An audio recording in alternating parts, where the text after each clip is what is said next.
Good afternoon, everyone. Welcome.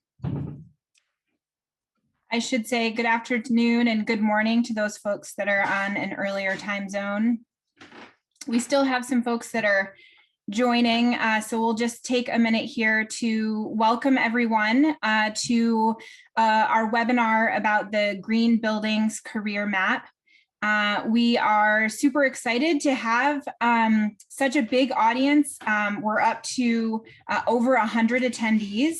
So you all are as enthusiastic about the energy efficiency industry and the green buildings workforce as we are. So we're super excited to see you all. Or I should say not see you all, since we can't see you, but you can see us. So my name is Mary Lawrence, and I'm here with Joe Sarubi. We have been working with the Interstate Renewable Energy Council for over 10 years now, and this is actually our third career map. So we'll talk a little bit about the earlier career maps later in this presentation, but we're super excited about the topic of career maps. We're even more excited to have entered into the energy efficiency world with this tool and resource, and we're excited to be able to talk more about it with you. So a couple of housekeeping items for Q&A, right down at the bottom of your screen, you can see the little Q&A icon with the little talk bubbles. That's where you'll want to type in any questions you might have. We'll be answering those at the end of the webinar. And then also, just to let you know, we are recording the webinar, so we'll post that at another time. We'll send it out if there's attendees or colleagues or anyone who you know wasn't able to make it today. We'll make sure we send that out so that folks have an opportunity to watch it at their convenience.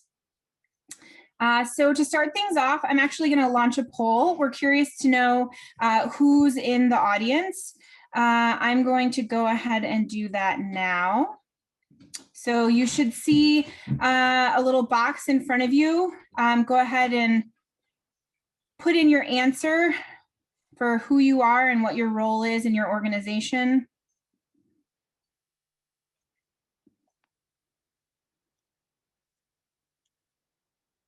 Great, looks like we have a good range of folks here. That's excellent. I'll give it just another second.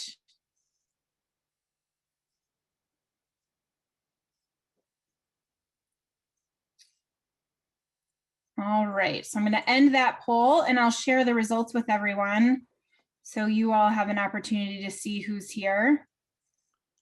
So we have folks from almost all the categories, so that's great.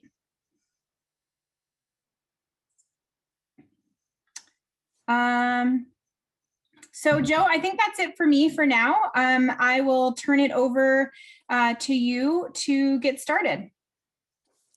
Mary, thank you. And folks, again, thank you for joining us today. And as Mary said, kind of stinks that we can't see you and you can see us. I'd rather be doing this in a group of everybody together where we can have some great conversation. But it is what it is. We'll use these 45 minutes as wisely as we possibly can. You should know that building this career map was based on an award that I received from the Building Technologies Office. And the title of that award was Supporting Growth of a Skilled Workforce in the Building Energy Efficiency Industry. And this was part of a funding opportunity through the Building Construction Energy Efficient Technologies Office. And we're excited that we had a chance to do this because Mary and I love building career maps. So what's our focus today? Certainly learn a lot about the Green Buildings Career Map. Why do we call it Green Buildings Career Map? Why just green buildings when we think about the energy efficiency industry? And who is this map for? And you can see the list, and there's even going back to the poll question, that was kind of the focus of our attendees as well. And we have a good cross-sectional area. So that's great for me because that means we're talking to the right audience for the most part. We're going to talk a little bit too about the energy efficiency industry and where and why we're building this career map in relationship to jobs that are out there. Mary's going to be spending time later on talking about the great resources that we put together on this career map. So as whether it's a job seeker, employer, whatever, there's an opportunity after going through and navigating a career map to say, well, where can I get more information? And so we've got a great resource page for that. And then certainly at the end, the Q&A area for questions that either somehow we didn't get to or just didn't address in this process, that you'll get a chance to ask us. So with that, let's move forward. We're very thankful that the Building Performance Institute is awarding one CEU for this particular webinar. So for those of you who are on here who are looking to gain CEUs for your professional certifications or whatever you need to do for maintaining those credentials, please know you can get that through Building Performance Institute. So we were very thankful for that. All right, let's get into this. What helped inform the Green Buildings Career Map? Well, a good portion for us was the U.S. Energy and Employment 2020 Jobs Report. And fortunately, that came out right when we were thinking of getting this project off the ground. Obviously, we had, through this process, a large number of subject matter experts, really cross-section of the energy efficiency industry that work closely with us for building out the career map as well. But as far as trying to figure out where was going to be our focus, and one of the challenges we recognize off the get-go is that the energy efficiency industry is very broad. How do we actually decide which jobs make most sense for us to identify early on in this process? And because this is also a collaborative agreement with the Department of Energy, we spent a lot of time talking with them about what was most important to them with all the areas and initiatives that they're moving forward as part of the Department of Energy initiatives going into the next several years. And it was agreed to focus on the construction and professional and business areas. And as you can see, that's almost 2 million jobs of the approximate 2.4 million jobs that were actually identified in the jobs report. But as you can also see, there's almost a little bit over 500,000 jobs in manufacturing and wholesale trade. And again, these are people who identify with a good portion of their work is within the energy efficiency arena. But we just realized on a career map, we could not include jobs in that particular area. So we focused on what we call the built environment. Also talking with the Department of Energy, focusing on that energy efficiency ecosystem. Where were the areas and how did the Department of Energy look at this process on how jobs are broken down into different areas? And again, in the first bubble to the left, we decided we're going to stay away from research and manufacturing, but rather focus on the professional services, construction and facility management, and then other services and programs that are out there. And then with that, okay, what were some of the biggest challenges or some of the barriers to making sure that we have a talent pipeline moving forward for the energy efficiency industry? And as we started to look at the career map, we realized there was 4 of the 6 areas that the Department of Energy actually identified that were real workforce challenges. We focused on these 4 because they made the most sense to us as far as how do we, how do we inform a career map for what the career map can do for us. And certainly one of the biggest things that I was aware of was the one at the top left-hand corner, being a former department chair overseeing the HVAC industry as well as the electrical industry, is the lack of interest of students in wanting to go into these kind of industries and the trades as well. What I didn't realize is that the actual credentials around the building science environment was kind of scattered and a little bit of the Wild West, so that made it confusing. The underrepresented populations within our country were certainly not served yet in the energy efficiency area. And that's an area that we have targeted with this career map, and certainly with the outreach that we're moving forward. And then, of course, the obvious one, too, of that, we read over and over again about employers finding it difficult for people to not only come into the industry, but to come into the industry with skill sets that are important to the employer. So that was another area that helped us kind of inform how we built out the career map. As if we needed more motivation, I figured I'd still bring a few of these to bear at this point. And the good news is that, yeah, the energy efficiency industry is the fastest growing job sector in energy combined. When you look at just the construction trades in general, a report by the NREL, National Renewable Energy Labs, somewhere between close to 500,000 and 1 million jobs are going to be needed, certainly through 2021. There's been more studies out there that verify that. And being a former college professor for as long as I was, and coming up in the construction trades myself, yep, there's certainly an image problem within the skilled trades, and we've got to figure out how to kind of get past that. It's been an ongoing issue for the last 30 years plus.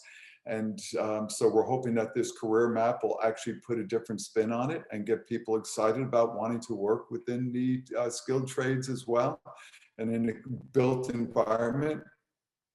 The other big thing is getting parents and guidance counselors, career counselors as well, confident that these are going to be great jobs, that there's career paths that make sense, and that they can feel comfortable when they're promoting these type of jobs. There's a real career trajectory or career path, for potential employees down the road. And the best way to do that is to show them the way, as I would say, right? The more that people understand about the opportunities out there, the more they're going to be psyched about it. And this was interesting. I didn't realize this about the Gen Z population and how they're going to surpass the millennials as the most populous generation on earth. And the good news around that, though, is while certainly going back to all the generations, salary is important and is still probably the #1 caveat for them and when they decide about employment. What we're learning with the Gen Z population is that societal issues also play a role in the careers that they pick. And to me, I think that bodes well for the energy efficiency industry and trying to drive people into that sector because of the value add that comes along with doing something that has a great feeling around it. So with that, those were kind of all the motivators for helping us promote wanting to be able to build a career map in the energy efficiency industry. So before we actually get to the map, why career maps right from the get-go? And there's a number of different studies about the value of career maps. And interestingly, career maps aren't new.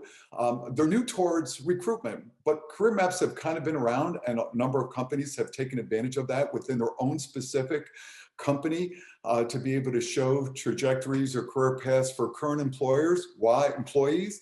Why? Because they want to retain them. It's by the time they invest in hiring them and training them, the last thing they want to do is lose them to some other company that might cherry pick them, or an opportunity for an employee to go to another job for $1 or $2 more an hour without looking at the big picture. So companies for retention are utilizing career maps and working through their HR departments, and the immediate supervisors or managers are using it, and they make it part of their culture. And when they do that, that's when career maps become very, very effective.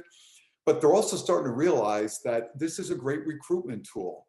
And what I call career GPS, and everybody's using some type of mobile app where they need to get from one place to the other, right? And that's why I call it career GPS. I'm here, and I want to get there, I think, but where is there? What's that vision, right? And what do I need to do to reach those particular goals?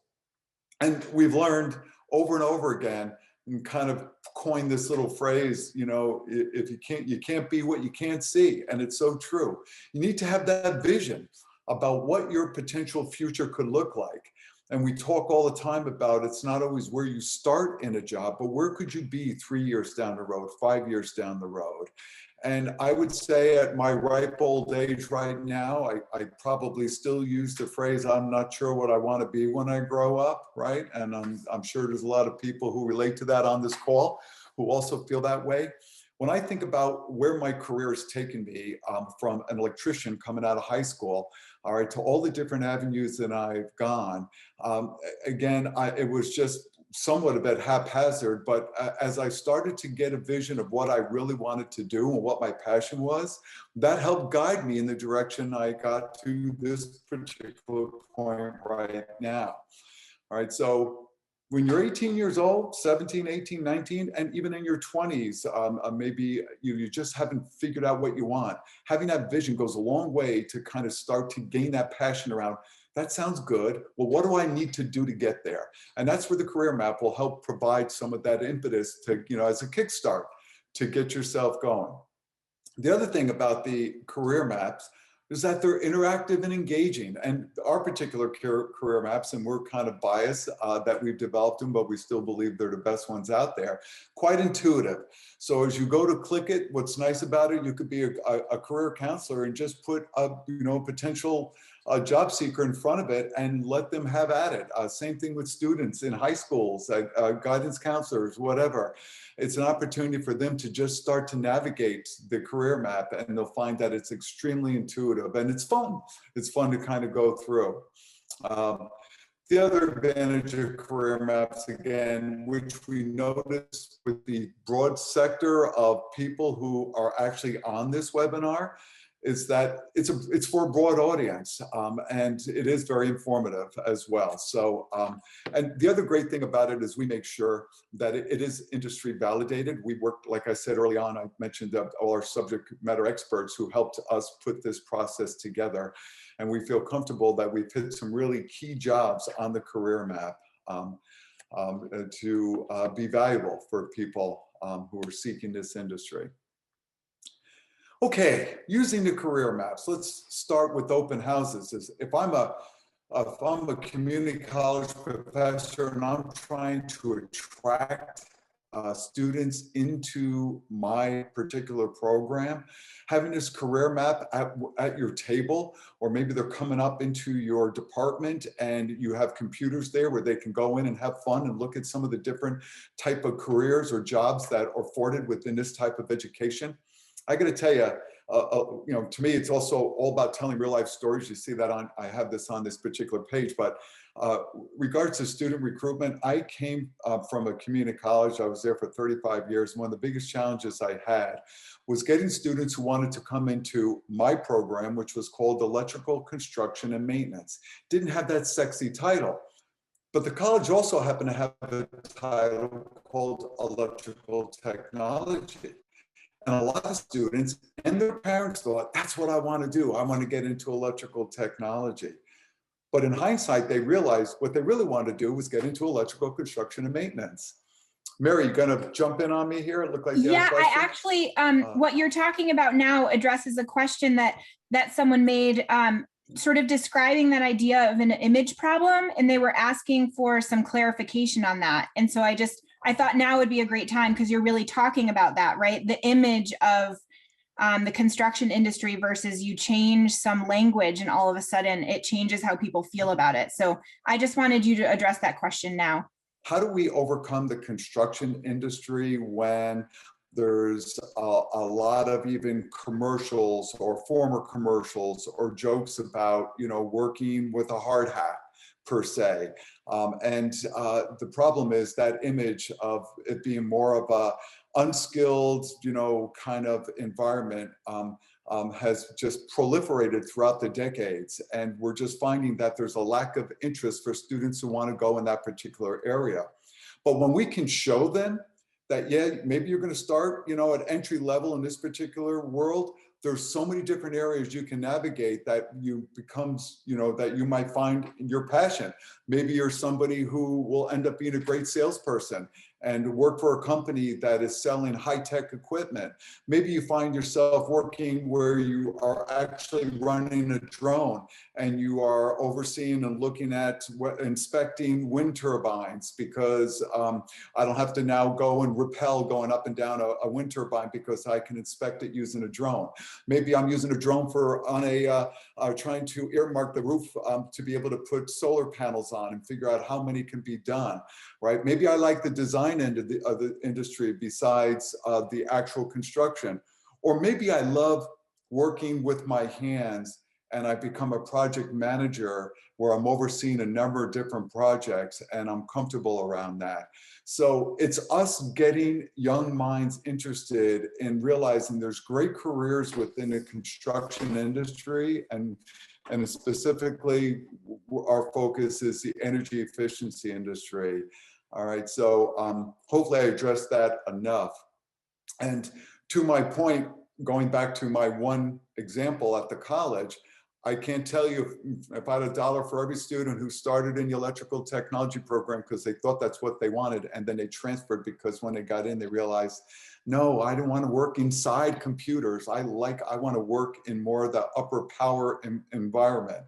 When you're sitting with parents and you tell them, yeah, you can go work for National Grid, your child, and after 3 to 5 years, they could be making $100,000. All of a sudden that resonates with parents when they realize that their student coming out of a 2-year associate's degree program can get a great job and have a long-lasting career. All right, so student recruitment for community colleges is telling great stories. Same thing with job recruitment. If you're an employer and you're at a desk at a table, you know, where there's a big career fair going on, a lot of times an 18-year-old they're very intimidated to come up to a table and talk to you. You put some computers in front of them and say, hey, look at all the different jobs within our industry. And, you know, you could start with us if you want, but here's all the different jobs. And next thing you know, they're talking with you because you gave them something to interact with. So it's a great tool for that. It could be, again, a one-stop where if I'm at a career one-stop and somebody's coming in where they're just lost and they don't know what to do.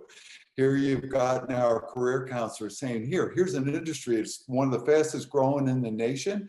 There's a lot of opportunities, and be able to place it in front of them. Right? And same with high school. I wish we had more high school guidance counselors invested in being able to see stuff like this, because it's hard for them to be a jack of all trades and really know all the different career paths and opportunities. But having a career map to put in front of a bunch of students really it can help dramatically. So to me, there's a lot of different ways that this can be used for recruitment, and a lot of it is providing that vision and getting people excited. Having said that, let's go live. So I am going to stop sharing this particular screen, and I'm going to do a new share, folks. So this design here, for those of you who are familiar with our previous career maps, we've created this map. This is the third time, right? And we really love the design of this, clear and concise. This map has 55 jobs for the industry, and those are divided into the 4 sectors that you see at the bottom, along levels of experience, right? Entry, mid-level, and advanced. And then each one of these bubbles represents one of the 55 jobs that we reflect in the industry. One way to be able to identify all the different jobs within a particular sector, and all 4 sectors are represented on the left-hand side. That's important to know, because if you were to use this on a small tablet or even on an iPhone, you're not going to be able to see the big screen with all the bubbles. You're going to see the jobs as they're set up on the left-hand side. All right, so that's important. So Mary, if you want to click one of the bubbles down, like, you know, to show some of the advancement routes. Usually when a student gets to that point and clicks it, it's almost like a little like wow factor, when they're like, I actually can start here, but I could go not only within the commercial and institution, you know, in, construction and retrofitting industry, but I could actually go across into architecture or residential, or some of the other sectors. And same thing, you know, if I'm a building maintenance worker, the opportunity to go into these different areas if I start here. And that makes people feel more confident that, all right, I'm starting in this job, but I actually have a lot of different paths that I could take within my career. I might like the path I'm on right now, but I could actually go into different areas. And these are paths that, again, that were developed through the subject matter expert team that we had together. It was basically, all right, folks, I'm a junior engineer, as an example. Where could I go from this particular job if I wanted to? And these are the ones that they agreed were probably the most realistic for a junior engineer to migrate if they wanted to, based on past practice, lessons learned, things of that nature. So we love this interactive part. You should also know that there's 55 bubbles, as Mary mentioned, on this map. If you load it up with a lot more jobs, and there are a lot more jobs in the energy efficiency industry, especially around the built environment. If it's just a kaleidoscope of bubbles, it won't be interactive and fun.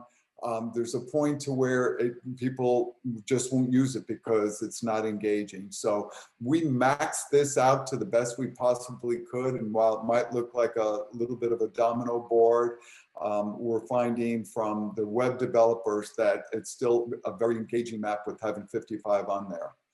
Mary, if you click the sample multi-sector routes.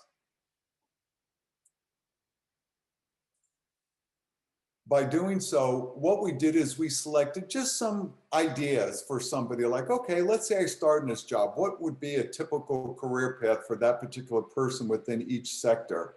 And these are ones that again, the subject matter experts felt very confident that these were jobs that were very usual for somebody in that particular job to start with and eventually migrate into these other areas.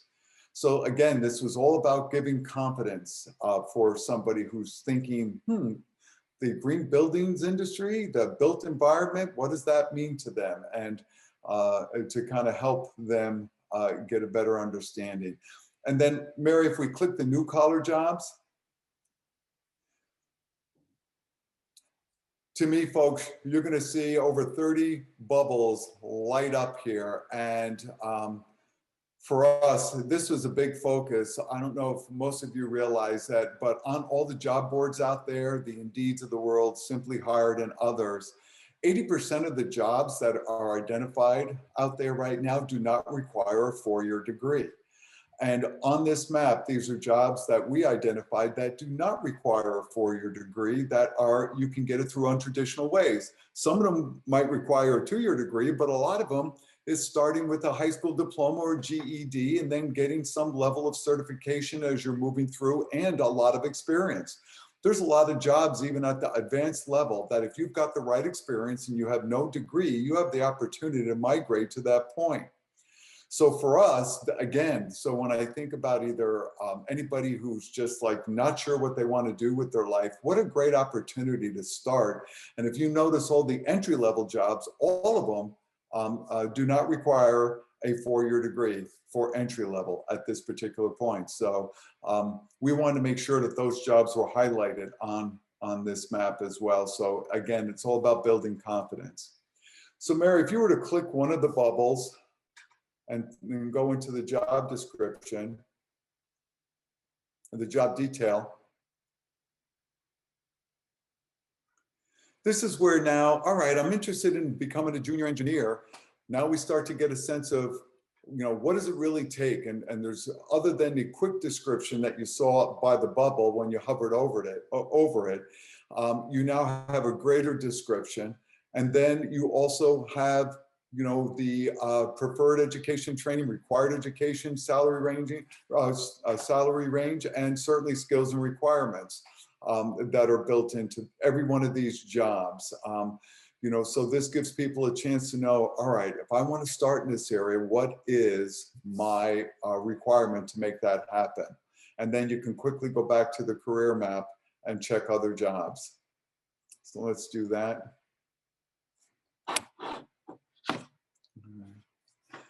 So Mary, click one more down bottom. Let's go residential. Oh yeah, there's perfect. Yeah.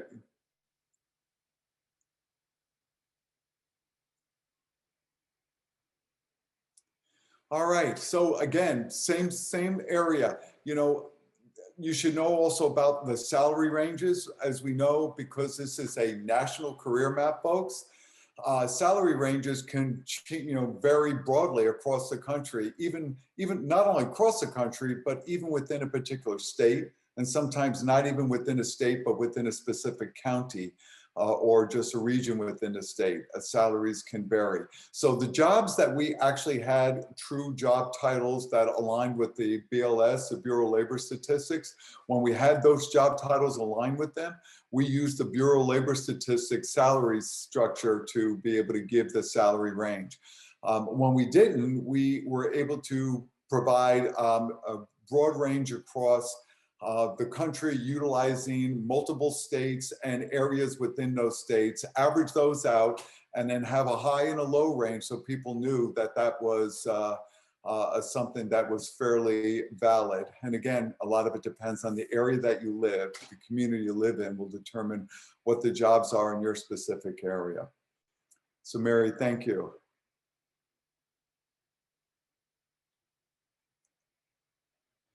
And then if you want to go up to about this map, if you're looking at the horizontal bar now, folks, for people who just want to learn, about this map, how do we decide to build it the way we did? Where did the funding come for this? We had a quick about this map, as a lot of websites have an about section. And then there's an about this industry. Again, this is all information. If you want to click the about this industry now, Mary, for me, thank you. Again, this is an area where we talk about the industry as a whole and where are the jobs and where are the jobs going as we move into the next number of years. And then what we added down at the bottom were the 4 different sectors where if you clicked any one of those boxes where the plus is, it provides some additional information about that particular sector within the industry. So this gives people a chance to do a deeper dive. So they're starting to get interested in the jobs in the energy efficiency industry and they want to know more. Our goal is to give them as much information without overload. So each one of these particular areas will give them kind of a synopsis, an overview of what that particular industry sector is within the energy efficiency industry. Great. And then Mary, if you want to talk now about resources. Yeah, so we have a great resources page for the Green Buildings Career Map. I would never say that it's an exhaustive list, but it's pretty impressive. When our team started to do research on all of the organizations that are out there supporting the industry, it was impressive to create this list. So we have some quick links at the top where the resources are grouped together to make it a little bit easier. Government agencies, trade and industry associations, certification bodies, resources specific to veterans, et cetera. So, there's a short description of each of these organizations along with a hyperlink to their website. And so, really, it's great to realize that there's so many resources. And while this might be somewhat overwhelming to someone who's entering the industry, I also think that it's really impressive and shows them the resources out there to help them along their career. So that was definitely our goal. The other page here along this top navigation is some frequently asked questions. These are also grouped into general categories. And our hope, folks have questions about the map. Things like what's a green building, or why did you only include 55 jobs? Maybe it's somebody who's been in the field for a while and they don't actually see their job on the map. So this is an opportunity for folks to, just get an idea and have some of their questions answered ahead of time. And then lastly, it's actually on all of the pages, but I'll bring us back to the this main landing page. We actually have a link at the bottom for explore other career maps. So this is something that our team considered quite significantly, and actually many of the reviewers when we were doing reviews prior to launching the map, almost everyone made the comment, how are you linking your previous career maps? So I'm going to click on this quick, and it's going to take us to a landing page that IREC has created. And this gets into the other career maps that IREC has developed, which I mentioned earlier on. The first career map that was developed was the solar career map. That's been out for a number of years now. And then careers in climate control technology, that whole idea of the image, right, that Joe was talking about. It's really the HVAC and refrigeration industry, but that idea of giving folks a new image. So the title is slightly different. So these maps are really important because all three of them together, as IREC has started to talk about it, it's this universe of clean energy jobs. And it's not just about one, they're not all in silos. You can imagine someone starting maybe in the HVAC industry and transitioning over into the energy efficiency industry, or the opposite way. And it works just the same with the solar industry. So this is something that IREC is considering in much more of a broader strategy. But our attempt, at least right now, is to make sure that these maps are all linked together. So I think that takes us through the live portion of this map. Joe, do you think you'll be able to get back to your PowerPoint presentation if I stop sharing? Yeah, let's try that, Mary. All right. We'll see if it works. Yes, and Perfect. we're going to, sometimes, technology will work, right? And so that's what Mary was just talking about, the two different maps. I brought us back here for a reason, even though Mary just talked about it. When I think about the HVAC career map in relationship to the green buildings career map, we certainly know there's an awful lot of jobs in the HVAC industry that are considered energy efficient jobs. We wanted to make sure that when we were building out the green buildings career map, that we did not duplicate a lot of the jobs that were in the HVAC or the careers in climate control career map. There's a couple that overlap, but we made sure that we identified other good jobs, in-demand jobs within the industry so that it did not duplicate effort. So I wanted to point that out as well. So to that point, that brings us to the question and answer section. I think we've got a bunch of questions in the queue right now, but before I go there, if your question for whatever reason today doesn't get answered, or you have that aha moment later on where it's like, oh, I wish I asked that question, just send that question to info@irecusa.org. And we will make sure we get a chance to answer you, okay? So with that, Mary, if you wanna shoot out some questions there that we know are in the queue. Sure.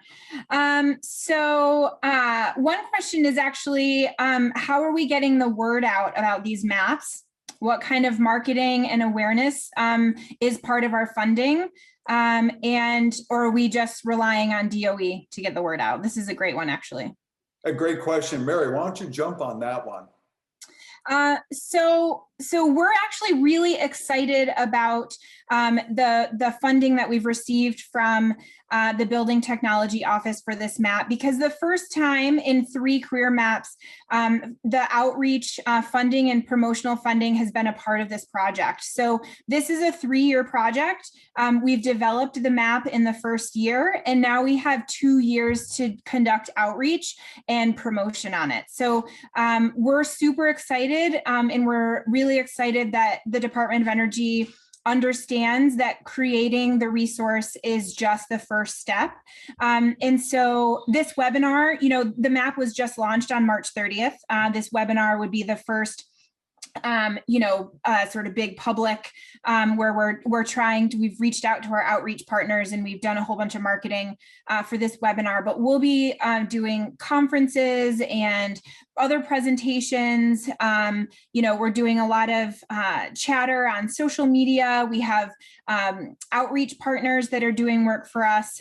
So we're really excited to be able to keep the conversation going about this career map for a long time. Yeah, great, Mary. Thank you. And Yeah. what I love about it too are all the partners that we have who are in the energy efficiency industry. And we are also doing our best to reach out to underserved populations. We're trying to target them as well. And through that process, it means reaching out to the organizations either to have an opportunity to present the map or at least to get them literature. And we've got a great resource link that has our toolkit that has a lot of information for people to be able to use to be able to promote the career map. And that's on our website as well.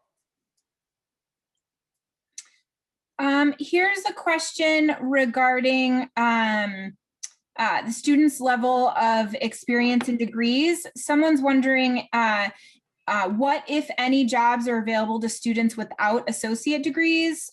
So things that might just have a certificate or apprenticeship programs or other non-degree programs, or non-degree jobs, basically. And I love that question. Again, it goes back to, if you look at the new collar, what we term new collar jobs, and you should know that the former CEO of IBM, Ginny, God, I'm drawing a blank on her last name, was the one who termed new collar jobs, because IBM, even in the IT industry, was realizing that a lot of people didn't need a bachelor's degree to work for them, that they had either some level of certification or whatever, and a high school diploma, and like, bring them on. That's how she felt. And when I heard that, I started realizing, you know what, that really plays well within the entire built environment as well. And so we kind of took that term, new collar jobs, and assimilated it to around the construction and or built environment.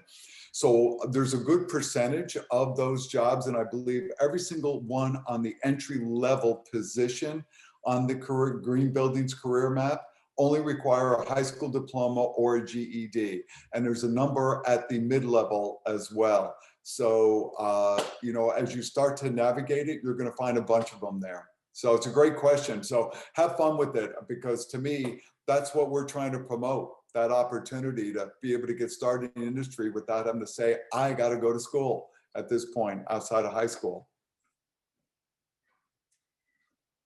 Let's see. There's a question here. What strategies have you tried, successfully or not so successfully, to get school counselors exploring energy career maps? And I would add the other career maps as well.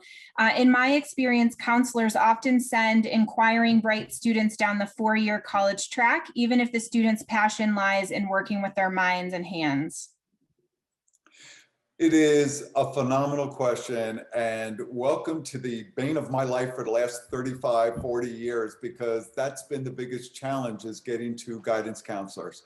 I would say part of the challenge for them is if they work in a particular high school, there's always that promotion to be able to say, not them individually, but that their school, right, that high school has X number of students who are either going to an Ivy League school or some other, or going on to a four-year school, whatever the case may be. Yet I know that a vast majority of the students, even in my own community where I lived, where my college was, the vast majority of them ended up going to that college, to the two-year school. And so it's getting counselors, to understand that these are great jobs, great career paths, and not everybody has to go to a four-year school. It's also part of the challenge around the millennials. I'll go a step further.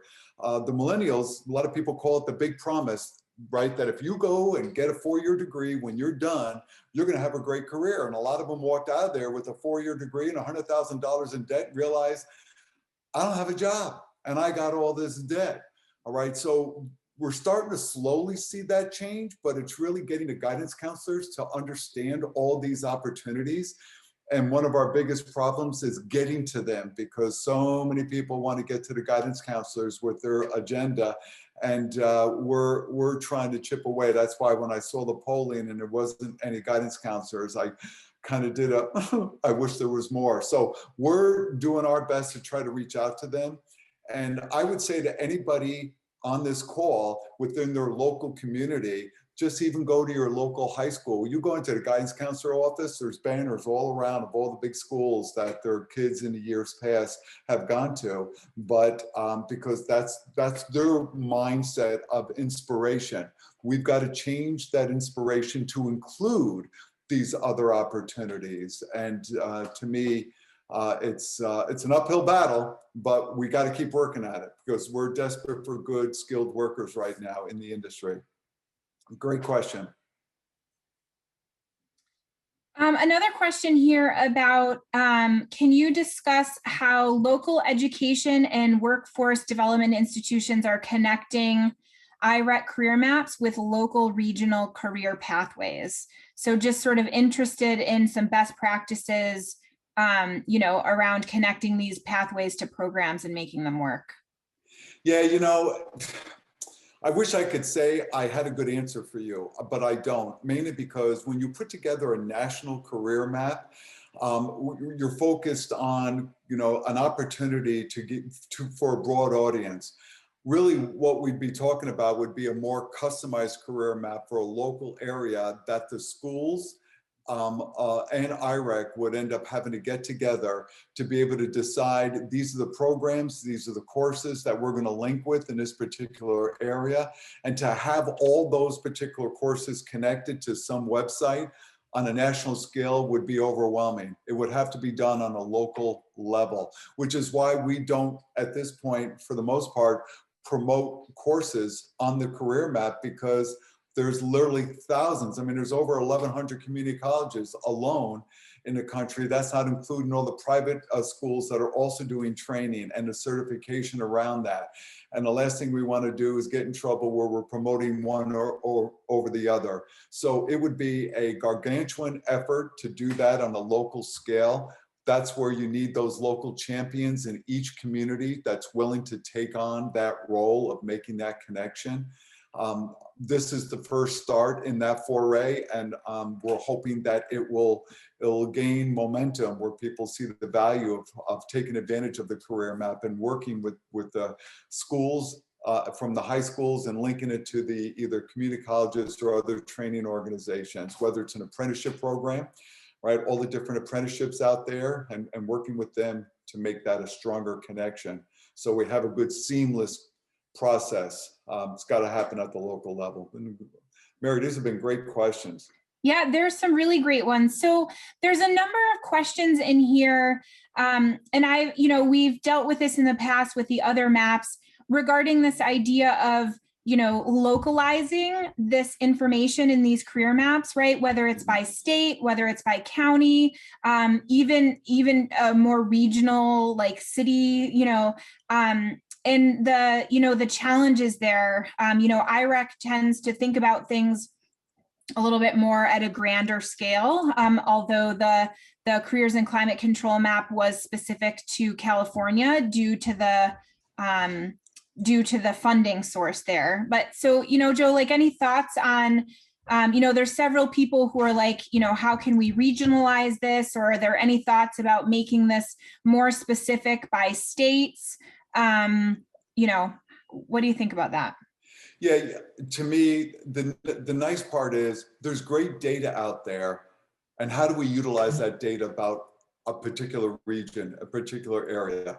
Who are the number of companies in those areas that are looking for employees, right, that are within that geographic region? How far out within that geographic region do you want to go? Does it encompass, for example, one community college that covers a large geographic region? Or is there 3 or 4 community colleges that encompass a particular area? How many high schools are in that particular area? As well, that plays in. It starts at the grassroots level. And let me give you another example. I was the main architect behind a facility called TechSmart in upstate New York, which stood for Training and Education Center for Semiconductor Manufacturing.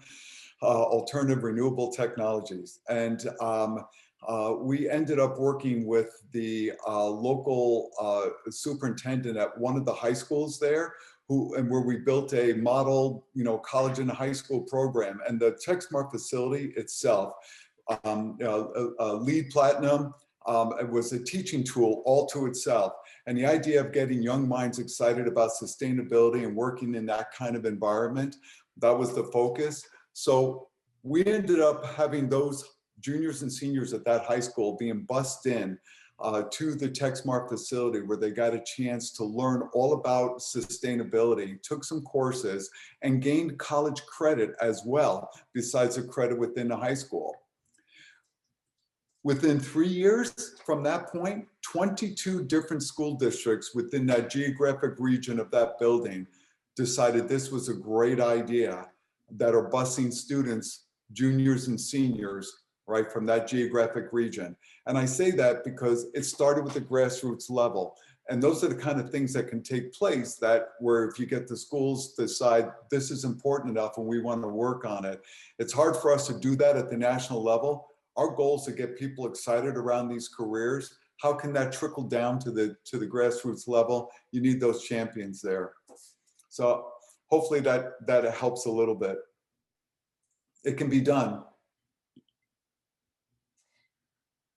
So there's a great question here regarding timelines for these career paths, right? So we have these advancement routes. We have some of the, sample career pathways through the different sectors. So this individual asks, for instance, how long might it take someone to advance from one bubble to another?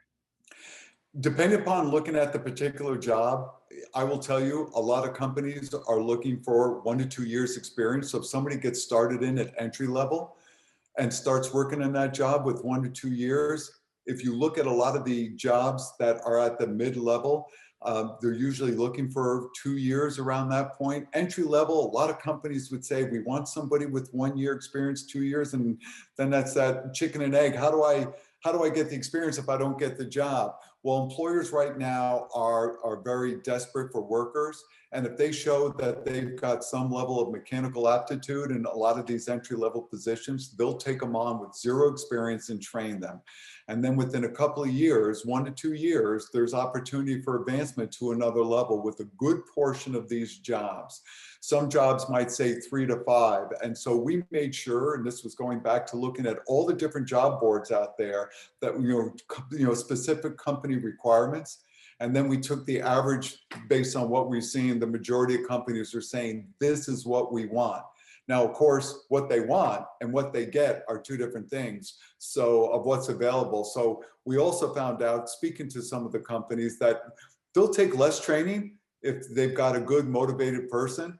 So that's why I could say to 1 to 3 years for a lot of these jobs. And that's why I always tell students, don't think about where you're starting. Think about where you are 3 years down the road, and then potentially even 5 years down the road for some of these other opportunities, and how these jobs are paying and what you could be making at that particular point if you got that stick-to-itiveness. That's a good question. Here's a question about apprenticeships. Would this map be any different for someone who wants to take the union apprenticeship path towards a certain occupation? We've got that identified early on. As an entry-level position, we love people going into apprenticeships. Absolutely. And to me, that's a great opportunity, because you're going to get that on-the-job training, incremental, increase, each year through that. And then to be able to be called a journeyman or a mechanic, and then have the opportunity to become a foreman or a project manager as time goes on, once that experience comes along. To me, it is such a great career path. I am an advocate. I'm also a former apprentice who went through the IBEW, for example, and firmly believe in apprenticeship. So the more students we can get into that kind of pathway, I think is wonderful. So they are identified, and as well as the organizations in the energy efficiency or green building energy efficiency sector, the apprenticeship organizations are identified in the resources as well, because that was important to us. Loving I these love, questions, Mary. I know they're amazing. They kind of keep coming in. And we're just coming up on 3 o'clock now. So I figure we'll keep going here for another few minutes. I love this one. And I know you will too, Joe. How can community colleges develop programs that lead directly to industry jobs? This one's like right up your alley. Oh God, there's a lot of schools out there that have best practices, and if you look at some of the schools that have great technical programs, the community colleges, to me, it's all about lessons learned. I will tell you, there's some challenges with community colleges of being able to support a lot of the technical programs because of the cost factor. It's a lot cheaper to put 34 students into a classroom with a teacher and a chalkboard or a whiteboard, where as opposed to putting 15 students in a classroom with a ton of equipment and material. So to me, getting out there and looking and checking on some of the community colleges, some of the good technical community colleges and the programs, if I know anything, one being a former professor and department chair, but talking to tons of professors and department chairs around the country, they love to talk about their programs. So if you're a school that is thinking that you want to be able to start a good technical program, reach out to some of those schools. They will talk your ear off in a very positive way because whatever support and information they can give you, they will do, because we need more of that. So if there's some community colleges out there thinking about that, then that's great. So there's a couple questions in here kind of about our process, a little bit about, SMEs, what kind of process did we go through to come up with the 55 jobs? There's some, that there's other portions of the energy efficiency industry, which you actually mentioned that a little bit early on, water efficiency or indoor air quality. So maybe a little bit about our process and how we came up with the jobs. Yeah. And again, our biggest challenge, and one of the things we get a lot, even going back to the solar career map or the HVAC career map, where people will go, wait a second, my job's not on there, or how come they didn't talk about these particular jobs? And again, a lot of it has to do with the subject matter experts, their own individual experiences and what they're seeing across the country and where the jobs tend to be. Here's the other thing. There's job titles that we might have identified on the particular career map that might have a name in another way. And some of them have several different names to represent that same job. So when you start to go into, you think that might be kind of the job that you're thinking of, and you go into the description, you're like, wait, that's not my job title, but that describes me. A lot of these particular jobs, if you go into the job details, you'll see we've given alternate titles that would at least expand some of the questions and concerns throughout this particular question this person wrote in. Secondly, again, there's a plethora of information out there about the industry that we were able to pull together. We used a ton of resources that were given to the subject matter experts prior to us coming together to decide what direction we want to go. And then we had to keep narrowing. You should know, I'll throw out there, we started with over 90 jobs. We whittled it down to 55. Most career maps, to be effective, don't put more than 40 jobs on a particular map because the web developers will tell you, you get that kaleidoscope of bubbles and people stop looking at it. So I pushed it. They pushed me to get to 55, and I was sweating it out there because we kept, they're like, no, we need this job too. We need that job as well. So there's no question. Did we miss jobs? Yep. There's just jobs we could not put on there. It was just a matter of prioritizing. And I think part of it too was around, was it a job that we knew had a good career path and a trajectory to other jobs? So that was impacting some of the jobs that we selected. So, and best we could do with the time that we have and the resources we had. So hopefully that assuaged a little bit of the concerns. Yeah, just a note here about your the previous question regarding best practices for technical programs and connecting to industry. There's an attendee here that says that the advanced technical education programs through the National Science Foundation is a great resource.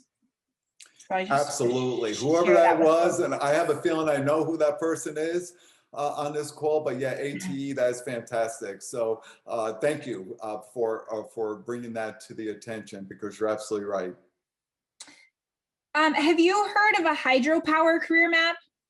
In our, I have not. I do not think No, that is out there I yet. heard I heard that there was some potential of wanting to develop one in that particular area, but I have not seen anybody develop it at this particular time. Let's see. A couple of housekeeping questions. I think we've been able to answer some of them through chat. But before we go off, I did want to say that we will send out a follow-up email that will include several things. Actually, we'll include the slide deck, we'll include the recording, and also several people have asked about how they can connect to some of our outreach efforts. We've created an amazing compendium of outreach materials. So I think it would be a great idea for us to share some of that with these folks so that they can continue to help us in our efforts. So we'll make sure we do that. Also, folks have been asking about the BPI CEUs. So the slide that Joe had up earlier and the instructions that we've been given from BPI is that you can log into your accounts, your BPI accounts, and log the hours there. It's one CEU for the presentation. And we've been told that the thank you for joining email is confirmation enough that you've attended. We also will have an attendee list with folks' names. Thanks, Joe, for pulling that up with folks' names on it. So we'll be able to forward that on to BPI, so they'll have that confirmation as well. So if you do have any questions, it is probably best to touch base with BPI directly, but I'm happy to help troubleshoot if need be. Let's see. Someone did ask Joe about salary information on the map. It's probably a little bit difficult at this point to pull up the actual live map, but the salary information can be found within the job details. So when you click on a bubble, right, there's a little button there that says job details. And when you click on that, the job details, you'll be able to see more salary information.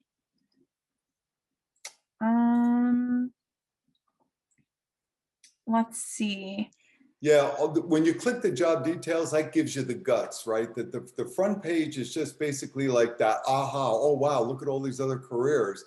I want to find out more about them. You click the job details, and that's where you're going to find out requirements for certification, education, experience, what kind of skill sets you need around that particular job, what companies are looking for. So that's the guts that will give people the opportunity to understand what they need if they want to migrate through the built environment of the energy efficiency world. So I'll do two more quick ones here. One is there's no rights or permissions that folks need to have in order to utilize this map. It's out there publicly on the web. We want you to use it. That's why we made it. Please, please, please. Yeah, so please share it and use it.